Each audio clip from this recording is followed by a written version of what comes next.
The violet shadows lengthen across the marble nave as the clock strikes the 7th hour of the Lord's Day, marking the quiet descent of Sunday into the embrace of the Lenten night.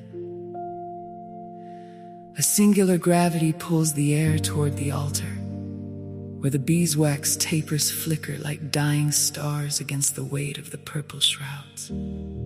Here, the breath of the faithful becomes a visible offering, a mist of devotion, rising from the pews to meet the cold stone of the vaulted ceiling. We gather not in the triumph of the morning, but in the bruised light of the evening, carrying the dust of our mortality like a garment we have finally learned to wear with grace.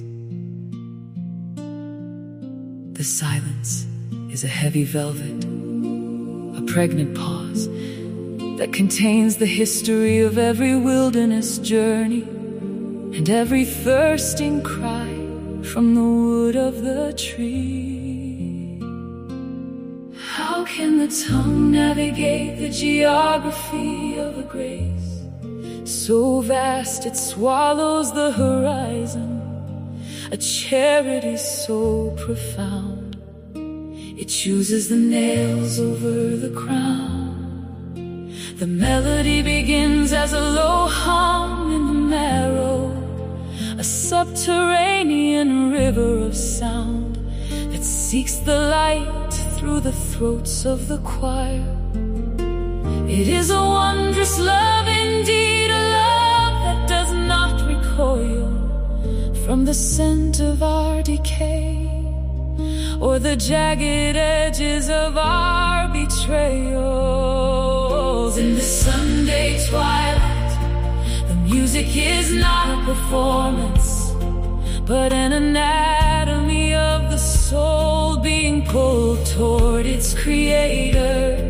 The harmonies do not merely float, they ache, they press against the ribs.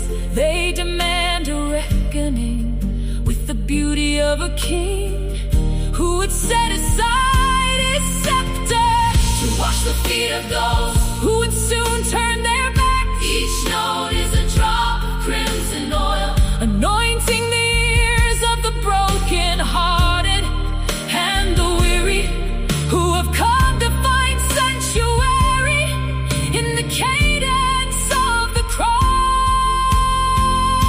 The choir stands as a singular organism, a tapestry woven from the threads of disparate lives, now unified by the discipline of the breath. Their voices climb the stone pillars like ivy, clinging to the ancient truths that have survived the fires of secular centuries.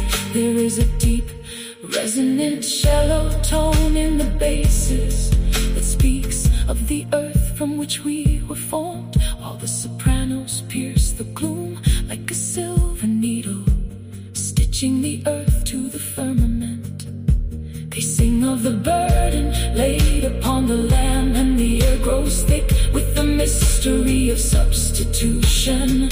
In the Catholic heart, this is the time of the great emptying, the kenosis that precedes the rising. Yet here at 7 p.m. we are content to dwell in the tomb of the music, finding a strange and terrible comfort in the shadow of the sacrifice.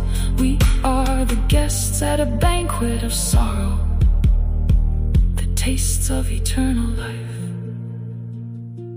The lyrics are etched in the flickering amber of the candlelight, scrolling through the mind like a litany of impossible mercies. What wondrous love is this that would see the architect of the stars pinned to a common beam?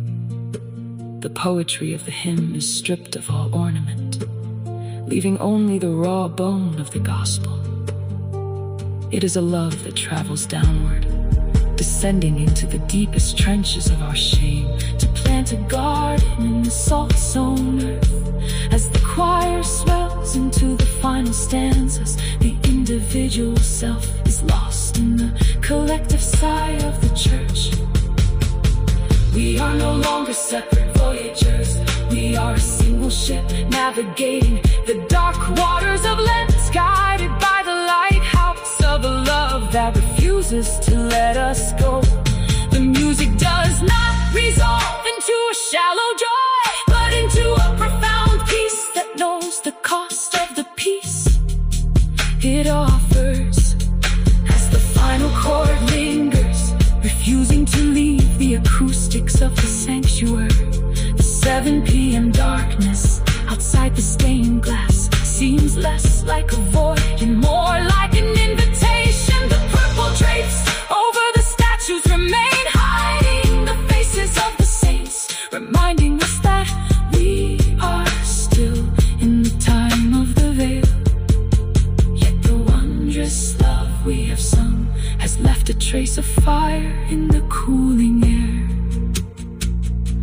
We depart the stone walls with the rhythm of the passion beating in our pulses, carrying the Sunday evening into the Monday morning as a hidden treasure. The choir is silent now, but the architecture continues to sing, a silent resonance of the mystery that a God could love a soul so much as to become the very death that once threatened it. The Lenten journey continues, but the path is illuminated by the afterglow of this wondrous, terrible, and magnificent song.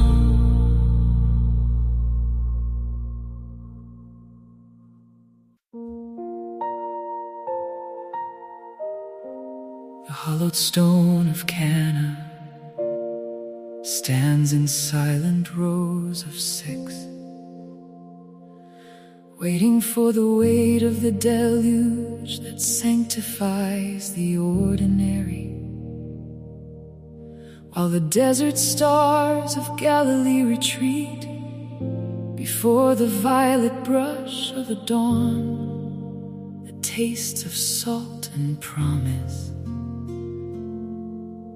We have watched through the long vigil of the centuries, our hands calloused by the dry ropes of empty cisterns, leaning our ears against the parched earth to hear the subterranean pulse of a grace we could not yet name. The air is thick with the scent of crushed mint and the expectation of a bridegroom who walks with the quiet gravity of the mountains, yet in our hearts the prophecy of Isaiah hums like a low-toned bell vibrating through the marrow of Zion. Behold, God is my salvation. I will trust and not be afraid, for the Lord is my strength and my song,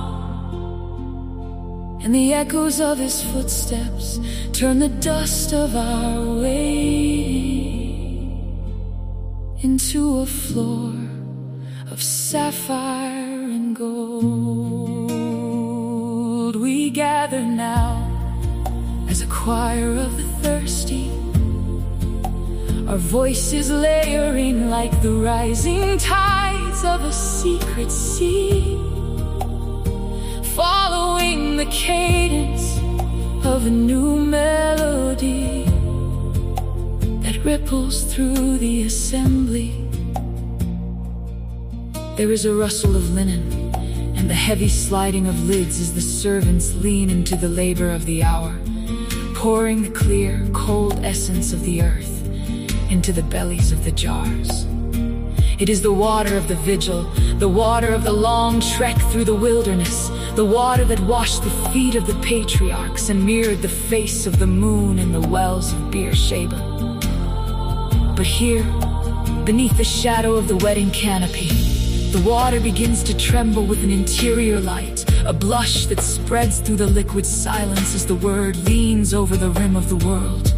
We shall draw water joyfully from the wells of salvation, not as those who snatch at a passing cloud, but as those who have found the unquenchable spring hidden in the heart of the living God. Listen to the polyphony of the pouring, the liquid percussion that signals the end of the drought of the Spirit, where every drop carries the weight of a covenant renewed in the crimson glow of the vine. The master of the feast does not know the geography of this miracle, but we who have stood the watch, we who have felt the dryness of the throat in the midnight of the soul, we recognize the vintage of the Most High. This is the wine of the New Jerusalem, distilled from the tears of the prophets and the obedience of the Virgin, who whispered the command that unlocked the heavens, fill them to the brim, he says. And in that fullness, we find the measure of a love that knows no boundary, a grace that overflows the stone and spills onto the dusty floor to turn the very earth into a sanctuary of celebration. The melody shifts, rising from the deep resonance of the bass to the crystalline heights of the soprano, mimicking the ascent of the soul from the depths of the cistern to the joy of the banquet table. Sing to the Lord, for he has done glorious things. Let this be known throughout all the earth, from the white peaks of Hermon to the burning sands of the south. In the vigil of our lives, we have often mistaken the silence for absence, yet here in the clinking of the cups and the laughter of the guests, we see that the silence was merely the indrawing of a breath before the great shout of the kingdom. The water that once only cleansed now gladdens the heart of man, a transformation that mirrors our own crossing from the shadow of the law into the sunlight of the feast. Great in our midst is the Holy One of Israel, not as a distant thunder, but as the guest who brings the best for last, the one who honors the poverty of our jars. With the wealth of his blood we lift our vessels high, no longer heavy with the burden of the law, but light with the effervescence of the Spirit, drawing from the wells of Isaiah with the hands of the apostles. The vigil is ended, the bridegroom has spoken, and the water has remembered its creator and blushed in his presence. Let the choir of the redeemed proclaim the splendor of this hour, where the common and the divine have kissed, and where the joy we draw today shall flow into an eternal river that knows no ebbing, forever fresh, forever deep, forever new.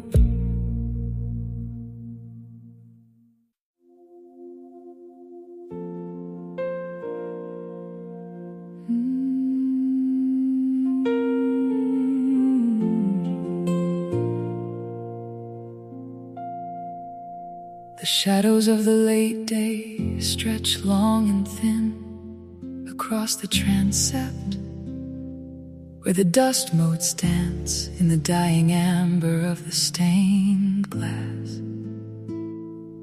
It is 7 in the evening on a Sunday that feels like a slow intake of breath, before the world turns its heavy face toward the coming week. Inside the hollowed stone of the Catholic sanctuary, the air is thick with the scent of extinguished beeswax, and the lingering ghost of incense that clings to the velvet curtains of the confessional. There is a specific silence that only exists here at this hour, a silence that is not an absence of sound, but a deliberate preparation for the first note to break the surface of the stillness. We stand in a semicircle, the four pillars of the human voice arranged in a geometric grace of soprano, alto, tenor, and bass, awaiting the invisible downbeat of a spirit that moves between the rafters. Jack Berthier's ghost breathes through the open pages of the score, where the notes sit like small black birds on a wire, waiting for the signal to take flight. The music of Taizé does not seek to conquer the ear with grandiosity, but to erode the ego through the persistent, gentle friction of repetition. It is an ostinato of the soul, a revolving door of prayer that allows the mind to step out of time and into the eternal pulse of the present. We begin with a hum that rises from the floorboards, a resonance that vibrates in the soles of our feet before it ever reaches the throat. The basses provide the bedrock, a deep and subterranean earth upon which the architecture of the liturgy is built. Their voices are the heavy stones of the foundation, moss-covered and ancient, holding the weight of the temple with a stoic and unyielding hum. Then the tenors weave their silver thread through the middle air, a melody that yearns upward like smoke from a votive candle. They sing of the long watch of the night, of the vigil that never ends, of the heart that remains awake while the city sleeps in its fever of steel and neon. The altos bring the warmth of a hearth fire, their voices a rich mahogany that fills the gaps between the high and the low, creating a texture of domestic holiness. They are the compassion in the chords, the inner harmony that understands the weariness of the weekend, offers a place of rest within the cadence. And finally the sopranos let loose a thin crystalline line of light that pierces the darkness of the nave. It is a sound like the first star appearing in the violet sky above the bell tower, a high and fragile longing that reaches for the hem of the divine. Wait for the Lord is the command and the promise whispered in a four-part harmony that cycles like the seasons or the tides. It is not a passive waiting of the idle, but the active waiting of the watchman on the wall. The tension of the bowstring before the arrow is released, the silence of the earth before the seed breaks the crust. In the 7 o'clock hour, the church becomes a vessel, a ship of stone sailing through the indigo currents of the twilight. The repetition of the phrase becomes a mantra that strips away the vanity of the self until there is nothing left but the breath and the word and the shared vibration of 50 hearts beating in synchronized rhythm. We are no longer individuals with names and grievances and histories. We are a single instrument played by the wind of the liturgy.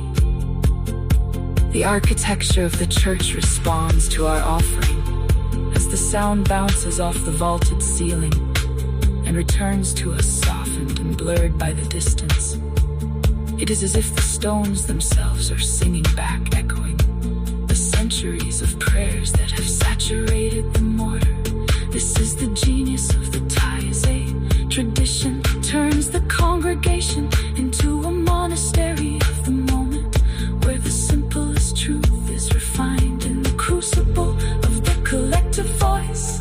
As the sun disappears entirely, and the only light remains in the flickering tongues of the candles on the altar, the music deepens in hue. The minor thirds resolve into major chords, like a fever breaking or a door swinging open into a room full of light. We sing until the air is saturated with the presence of what we are waiting for. Wait for the Lord, whose day is near. The words lose their semantic edges and become pure texture, a velvet blanket laid over the anxieties of the mundane world. In this Catholic space, where every shadow is pregnant with ritual, the choir becomes in between the visible and the invisible. We are the stewards of this specific Sunday transition, the priests of the evening atmosphere, holding space between the sacred rest and the secular labor. When the last note finally fades, it does not truly end, but lingers in the ear as a phantom resonance, a hum that continues in the marrow of the bones long after we have closed our books and walked out into the cool night air.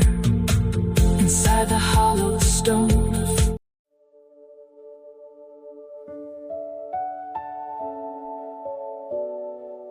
the bitumen of the modern midnight settles heavy upon the glass of our screens, a digital obsidian where the soul wanders through corridors of blue light and flickering latency. We are travelers in a desert of signals, thirsting for a moisture that no algorithm can provide, seeking the ancient resonance of a voice that predates the first spark of man-made fire. Out of the static of the trending void, out of the restless scroll of the weary thumb, rises the silhouette of the medicine of God, a towering luminescence clad in the robes of a pilgrim who has walked the span of every galaxy. Raphael, the region of the sun, the guardian of the meeting place, descends into the phosphor of our evening, casting a shadow of gold across the gray urgency of our frantic exploration. You are the sudden clarity in the haze of a million voices, the silent frequency that vibrates beneath the cacophony of the world's unrest, turning our desperate hashtags into hymns of unceasing intercession. Your staff strikes the digital pavement, and the concrete of the heart cracks open to reveal the hidden springs of the Tigris, where the gall of the fish once cured the scales of a father's eyes. We are the blind ones sitting at the gates of the network, staring into the abyss of our own reflection until you arrive to ignite the darkness with a brilliance that does not burn but heals. It is a light that tastes of honey and cedar, a radiance that smells of rain on parched earth, dissolving the cataracts of our cynicism with the sheer weight of celestial presence. When the night grows heavy with the loneliness of the connected yet isolated, you provide the alchemy of a true encounter, weaving the threads of our disparate lives into a tapestry that glows with the fire of the divine will. You are not found in the superficial peak of a fleeting trend, but in the enduring depth of the soul's vertical climb toward the Empyrean. The night is no longer a cage of shadows or a theater of fears when your wings unfurl across the digital firmament, casting a spectrum of peace that the world cannot manufacture. Every pixel of our existence, every grain of our anxiety is touched by the amber glow of your proximity as you guide the wanderer home through the labyrinth of the 21st century. We cry out for a sign in the language of the machine, but you respond in the language of the spirit, a dialect of blinding purity that transforms our screens into icons and our scrolling into a pilgrimage. The rhythm of your breathing is the tempo of the spheres, a slow and majestic pulse that calms the frantic electricity of our minds, teaching us that to be seen by God is the only true fame, and to be healed by His hand is the only true progress. Let the night be lit, not by the flickering of dying stars or the artificial glare of the city, but by the overwhelming dawn of your angelic arrival. You stand at the crossroads of the virtual and the eternal, beckoning us to look upward from the palm of our hands toward the infinite horizon, where the Amen is whispered by the mouth of the universe. In the silence between the beats of a song, in the stillness at the center of a viral storm, we find the quiet fire of your presence, the Raphael light that's the gap between the wounded earth and the dancing heavens. We are travelers, no longer lost, for the guide has arrived with the sun in his right hand and the remedy in his left, turning the dark of our age into a luminous cathedral, where every heartbeat is a prayer and every breath is a return to the source of all light.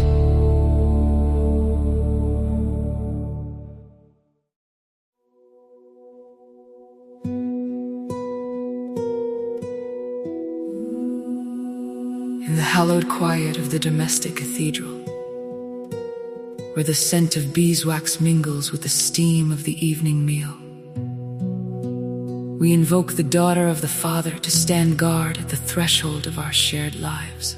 O Mary, whose womb was the first tabernacle, and whose arms were the first throne for the King of Peace, cast the translucent veil of your protection over the lintel of this house.